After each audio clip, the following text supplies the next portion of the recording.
आप सबका हार्दिक हार्दिक अभिनंदन है हमारे इस चैनल पर। आज हम लोग क्लास 9 ये लाइफ साइंस का पहला चैप्टर है, जीवन और उसकी विविधता, जो क्लास 9 का है। तो अगर आप हमारे इस चैनल पर अगर फर्स्ट टाइम आए तो चैनल को सब्सक्राइब कर लीजिएगा, बेल आइकन के बटन को प्रेस कर दीजिएगा, जिससे कोई भी नोटिफिकेशन, चाहे वो एग्ज़ाम से हो, चाहे आपके कक्षा से संबंधित विभिन्न विषयों का, उन सभी की जानकारी आप तक सर्वप्रथम सबसे पहले पहुंच सके।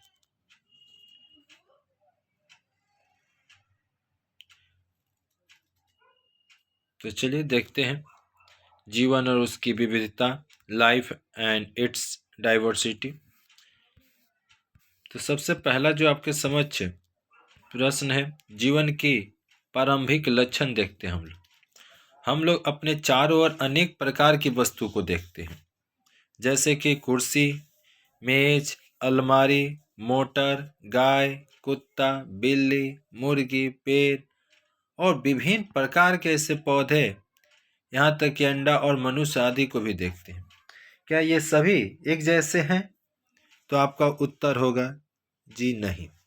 इसमें कुछ न कुछ तो अवश्य अंतर आपको दिखाई देता ही होगा, और इस अंतर के आधार पर ही आप इनमें से किसी को सजीव तो किसी को निर्जीव कह सकते हैं। ठीक, चलिए अब यहाँ पे पिक्चर देखिए, आप लोग समझ पा रहे हैं किसका है। ये एक चेयर है, इसको देख लीजिए ध्यान से। तत्पश्चात ये एक पिक्चर देखिए जिसमें दो जीव को दिखलाया गया है। इसके साथ साथ यहाँ पर देखिए एक पेड़, जो कि उसके साथ साथ अब आता है क्वेश्चन कि आखिर ये जीवन क्या है? What is life? जीवन क्या है? इसका रूप कैसा है? इस प्रश्न का उत्तर इतना आसान नहीं है जितना आप समझ रहे हैं। जीवन एक अमूर्त वस्तु है जिसकी कल्पना तो कर सकते हैं, परंतु इसे देख और छू नहीं सकते। पुरानी विचारधारा जीवन शक्तिवाद के अनुसार जीवन एक रहस्यमय तथा समझ में ना आने वाली शक्ति है। सोचिए, जीवन के बारे में बतलाया गया कि जीवन एक रहस्यमय और तथा समझ में ना आने वाली एक शक्ति है। अब यहाँ देखिएगा, आधुनिक मत के अनुसार क्या जीवन के बारे में बतलाया गया है। तो जीवधारियों की जो श्वसन होती है, सांस लेने की क्रिया, पोषण यानी भोजन ग्रहण करने की क्रिया, और वृद्धि यानी अपने आप को विकसित करने, तथा प्रजनन यानी अपने जैसे संतान उत्पन्न आदि जैविक क्रियाओं के संगठित रूप को ही तो जीवन कहते हैं। यानी जीवधारियों के अंदर में अगर ये सब क्रियाएं दिखाई देती है तो समझिए जीवन ही, उसको जीवन ही कहेंगे। अगला देखिए, सजीवों के कुछ प्रमुख लक्षण क्या है। सजीव की अनेक विशेषताएं होती हैं, इनमें से कुछ विशेषताएं निम्न इस प्रकार हैं। तो चलिए देखते हैं। नया जीवन उत्पन्न करने की क्षमता, capacity to progress new life. सभी वयस्क जीवधारी में जो भी वयस्क होते हैं, उन सभी में अपनी जैसी वंश परंपरा को बचाने के लिए उनमें अपने ही समान संतान उत्पन्न करने की क्षमता होती है। यानी जितने भी वयस्क जीवधारी हैं, ठीक, उन सभी में अपने जैसे संतान उत्पन्न करने की क्षमता पाई जाती है।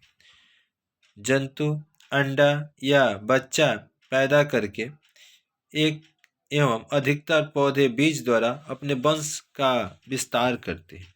यही क्रिया तो प्रजनन कहलाती है। इसी को तो रिप्रोडक्शन कहते हैं। यहाँ देख सकते हैं एक मुर्गी कैसे अपना, एक तरह से कहा जाए तो प्रजनन की प्रक्रिया कर अपने वंश का विस्तार कर रही थी। ठीक, उसके बाद चलिए उपापचय में क्या होता है, मेटाबॉलिज्म। जीवधारियों के शरीर में ऊर्जा उत्पन्न करने एवं अन्य विभिन्न क्रियाओं को संपन्न करने के लिए उनकी कोशिकाओं में विभिन्न प्रकार की रासायनिक क्रिया होती है। अब सोचिए, जीवधारी हैं, जीवधारियों के शरीर में ऊर्जा उत्पन्न करने के लिए और विभिन्न क्रियाओं को संपन्न करने के लिए उनकी कोशिकाओं में विभिन्न तरह की रासायनिक क्रियाएं होती रहती है। इसी को तो हम लोग उपापचय कहते हैं। और ये जो शब्द है ग्रीक भाषा के मेटाबॉल से परिवर्तित बना है। मेटाबॉलिक क्रियाएं जीव द्रव में संपन्न होती है। इन्हें संचालन हेतु कार्बोहाइड्रेट यानी ग्लूकोज, प्रोटीन और वसा के ऑक्सीकरण से ऊर्जा प्राप्त होती है। इस क्रिया में कुछ बच पदार्थ भी बनते हैं जिन्हें सजीव के शरीर से बाहर निकाल दिया जाता है। उपापचय की क्रिया रचनात्मक एवं विनाशात्मक दो प्रकार की होती है। यानी ये जो उपापचय की क्रिया है इसको दो तरह से देख सकते हैं, रचनात्मक भी देख सकते हैं और विनाशात्मक भी देख सकते हैं। उपापचय की रचनात्मक प्रक्रिया में जीव द्रव का निर्माण होता है, इसे ही उपापचय कहते हैं, जैसे प्रकाश संश्लेषण। अगला जो पॉइंट देखिएगा, उपापचय की जो क्रिया विघटनकारी होती है, जो विघटन होता है, जैसे कार्बोहाइड्रेट जैसे ग्लूकोज, वसा और प्रोटीन का विघटन होता है, इसे हम लोग अपचय कहते हैं। जैसे में श्वसन में हो गया। याद रखिए, उपापचय की क्रिया कोशिकाओं के निर्माण, उनकी वृद्धि और क्षतिपूर्ति के साथ साथ ऊर्जा उत्पन्न करने और विभिन्न ऐसी जैविक क्रियाएं को संपादन करने में एक तरह से उपापचय की महत्वपूर्ण भूमिका होती है। उद्दीपन को प्रदर्शित करने तथा उत्तेजनशीलता response to stimulations and irritability सभी जीवधारियां अपने परिवेश में होने वाली घटनाओं का अनुभव करते हैं। जितने भी पृथ्वी पर जीव जंतु हैं सभी अपने वातावरण में होने वाले यानी परिवेश में होने वाली घटनाओं को महसूस करते हैं। जैसे हम लोग सर्दी गर्मी तथा पैर में कांटा चुभने और चोट लगने आदि का अनुभव करते हैं, उसी प्रकार पौधे भी तो सर्दी गर्मी चोट आदि का अनुभव करते हैं। जीवधारियों में वातावरण के परिवर्तन के फलस्वरूप होने वाली प्रक्रिया उत्तेजनशीलता कहलाती है। यानी जीवधारियों में वातावरण के परिवर्तन के फलस्वरूप जो भी प्रक्रिया होगी, वातावरण में मानो सर्दी हुआ, उसके बाद जीवधारी के ऊपर जो रिएक्ट होगा ये सभी उत्तेजनशीलता कहलाएगी। या गर्मी हुआ, गर्मी के फलस्वरूप उसने क्या किया, अपने कपड़े थोड़ा जो भी उसमें परिवर्तन होगा तो ये सारी उत्तेजनशीलता होगी। जैसे अंगुली में पिन चुभने पर उसका खिंच आना और लजवंती की छुई मुई के पत्र का छूते ही सिकुड़ जाने, ये सभी तो एक तरह से उत्तेजनशीलता है। यह है छुई मुई, जिसको मिमोसा भी कहा जाता है, इसको लाजवंती भी कहा जाता है। आइए पोषण हेडिंग देखते हैं जीवधारियों का अगला लक्षण। सजीवों को अपने दैनिक कार्य के लिए, यानी जितने भी जीव जंतु हैं जो सजीव के अंतर्गत आते हैं, तो सभी सजीवों को अपनी दैनिक कार्यों को संचालनार्थ शक्ति की आवश्यकता होती है। यानी उनको संचालन करने के लिए शक्ति की तो आवश्यकता होती है, जो कि उन्हें भोजन के माध्यम से प्राप्त होता है। भोजन की यही पूर्ति पोषण है और पोषण की यही व्यवस्था अजीवों में दृश्य द्रव्य नहीं, यानी कि ये पोषण जो की क्रिया है वो अजीवों में यानी कि निर्जीव में देखने को नहीं मिलेगा। उत्सर्जन क्या होता है? एक्सक्रिएशन। उपापचयी क्रियाओं द्वारा बने जो सजीव हानिकारक और विषैले पदार्थ उत्सर्जन की क्रिया द्वारा निष्कासित होते हैं। यानी उपापचय की क्रिया द्वारा बने जो भी सजीवों के शरीर में हानिकारक या विषैला जो पदार्थ होता है, अब उसको जिस क्रिया के माध्यम से बाहर किया जाता है ना शरीर से, यानी शरीर से जो भी कचरा है उसको बाहर करने की क्रिया को ही एक तरह से उत्सर्जन कर, यह अजीवों में नहीं होगा, यानी जो निर्जीव होंगे उनमें यह देखने को नहीं मिलेगा। उपरोक्त वर्णित विशेषताओं के अतिरिक्त सजीवों में वृद्धि भी देखने को मिलता है, गति और प्रचलन की भी क्रिया देखने को मिलती है, साथ साथ श्वसन की भी क्रिया और भी विशेषताएं ऐसी मिलती है जो अजीवों में उपस्थित नहीं रहती है। तो अगर आप इस चैनल पर अभी फर्स्ट टाइम आए तो चैनल को सब्सक्राइब कीजिएगा और बेल आइकन के बटन को प्रेस कर दीजिएगा, जिससे कोई भी नोटिफिकेशन आपसे अछूता ना रहे। और चैनल पर अगर फर्स्ट टाइम आए तो सब्सक्राइब कीजिए और जो बगल में बेल आइकन का बटन है उसको जरूर प्रेस कर दीजिएगा। चलिए आगे बढ़ते हैं। पृथ्वी पर जीवन की पृथ्वी पर उत्पत्ति कब और कैसे हुई? जीवन की उत्पत्ति सर्वप्रथम जल से हुई, यानी जीवन की जो उत्पत्ति है सर्वप्रथम जल से हुई। कुछ वैज्ञानिकों तो ऐसा भी है मतानुसार, मतलब कुछ वैज्ञानिकों का ऐसा भी मत है कि सजीव कोशिकाएं तथा शरीर के रक्त में उपस्थित खनिज लवण समुद्र के जल के समान है। कुछ ऐसे भी वैज्ञानिक है जिनका मत है कि सजीव कोशिकाओं और शरीर के रक्त में उपस्थित जितने भी खनिज हैं लवण वो समुद्र के जल के समान है। आज भी एक कोशिकीय सरल जीव समुद्र के जल में ही उपस्थित रहते हैं। आज भी एक कोशिकीय जितने भी सरल जीव हैं वो समुद्र के जल में ही उपस्थित रहते हैं।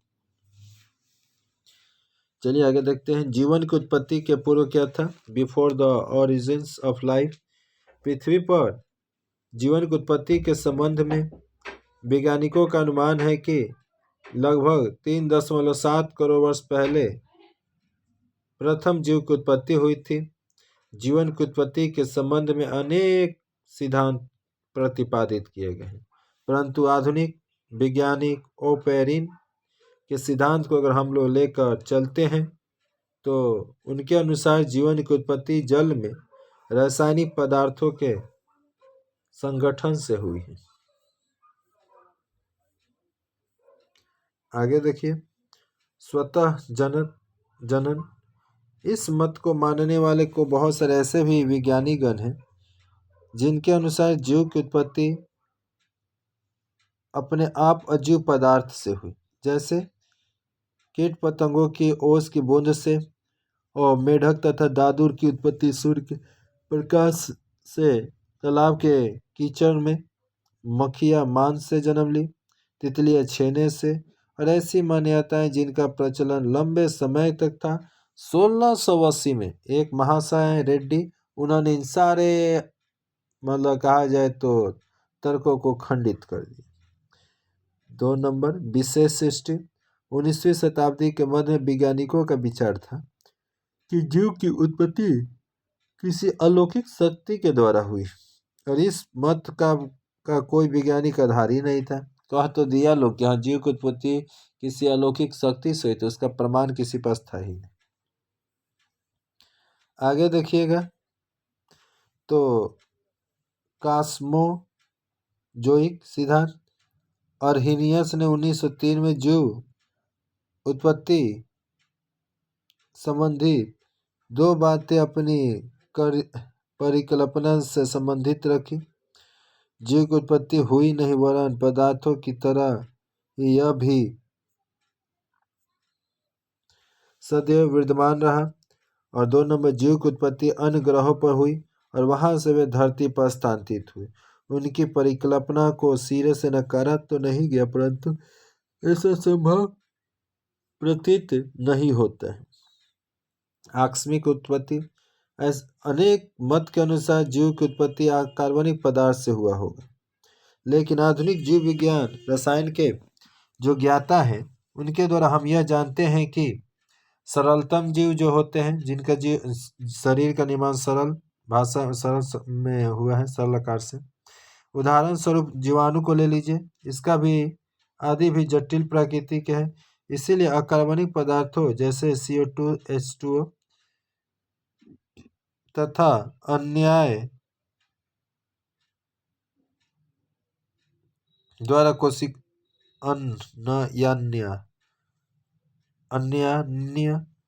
कोशिकाओं के निर्माण की संभावना अत्यंत कम है। चूंकि उपयुक्त मतों का कोई वैज्ञानिक आधार न था, इसीलिए आधुनिक वैज्ञानिकों ने इसकी कोई विशेष ध्यान ही नहीं दिया। प्राकृतिक सिद्धांत हुआ। इसमें आप क्या देखिएगा कि अधिकांश वैज्ञानिकों का इस सिद्धांत से काफी सहमत है कि हाँ ये बात सही है, यानी कि जिसमें यह कहा गया कि आदि समुद्र में जीव अनुकूल वातावरण में स्वतः उत्पन्न हुए। जीवन में विभिन्नताओं के स्रोत। विश्व का कोई भी प्राणी या पौधा बिल्कुल एक दूसरे के साथ नहीं है।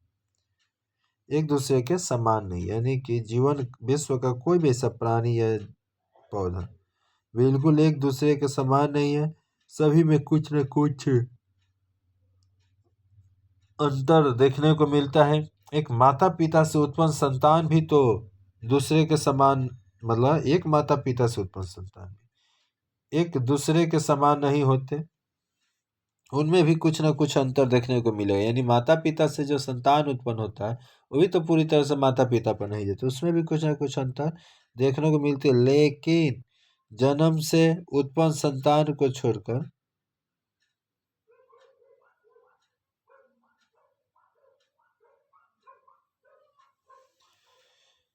यानी यहाँ पर आप देख सकते हैं कि इसमें बता रहे कुछ ना कुछ तो अंतर आपको दिखाई जरूर देगा। लेकिन जन्म से उत्पन्न संतान को छोड़कर कोई भी दो सजातीय सदस्य समान नहीं होते, अर्थात इनमें से कुछ न कुछ विविधताएं अवश्य मिलती है। जीवधारियों में उपस्थित समानताएं और विभिन्नताएं उनको जनकों से प्राप्त होती है। क्या कारण है विभिन्नता का कि जीवधारी अपने माता पिता या अन्य सदस्यों से आखिर भिन्न क्यों होते हैं? तो जीवधारियों में उत्पन्न विभिन्नताएं प्रमुख दो कारण हैं, प्रजनन और परिवेश। प्राणियों में विभिन्नताएं प्रजनन अलैंगिक या लैंगिक के कारण होता है। लैंगिक अलैंगिक के हिसाब से थोड़ा सा विभिन्नताएं देखने को मिलता है। अलैंगिक जनन में एक ही जंतु से विखंडन या कई अन्य विधियों से नई संतानें उत्पन्न होती हैं। इनमें आपसी समानता के साथ कुछ विभिन्नताएं भी देखने को मिलती हैं। लैंगिक जनन में प्राय दो प्राणी भाग लेता है। अलैंगिक में एक, वही लैंगिक में दो प्राणी, दो मेल और फीमेल, और एक से उत्पन्न शुक्राणु तो दूसरे से क्या उत्पन्न होता है, समझ लीजिए कि दूसरे से उत्पन्न अंड कोशिका का समकेंद्र होता है, यानी फ्यूजन होता है, और इसे ही हम लोग निषेचन कहते हैं। अब परिवेश में क्या देखने को मिलेगा? जीवधारियों में उत्पन्न विभिन्नताएं जो होती है परिवेश के प्रभाव से भी कुछ हो सकता है। यानी जीवधारियों के में उत्पन्न जो विभिन्नताएं हैं वो परिवेश से भी कुछ हो सकता है। कुछ विशेष प्रजाति में उपस्थित सभी विभिन्नताएं जीवधारियों के समान रूप से उपस्थित नहीं रह सकती। जीवधारियों में विभिन्नताएं धारण करने की क्षमता भी समान रूप से नहीं होती। उदाहरण के हिसाब से अगर देखिए तो जिस जीवाणु में ऊष्मा धारण करने की क्षमता अधिक होती है वह उष्ण वातावरण में सुगमता से रह सकता है। और इसी प्रकार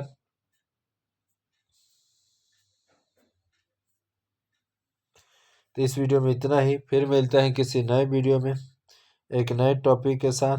तब तक के लिए जय हिंद, जय भारत, वंदे मातरम। वीडियो अच्छा लगा तो लाइक कीजिए, चैनल पर फर्स्ट टाइम आया है तो चैनल को सब्सक्राइब कीजिए, और साथ ही साथ बेल आइकन के बटन को भी प्रेस कर दीजिएगा, जिससे कोई भी नोटिफिकेशन आपसे छूटे नहीं।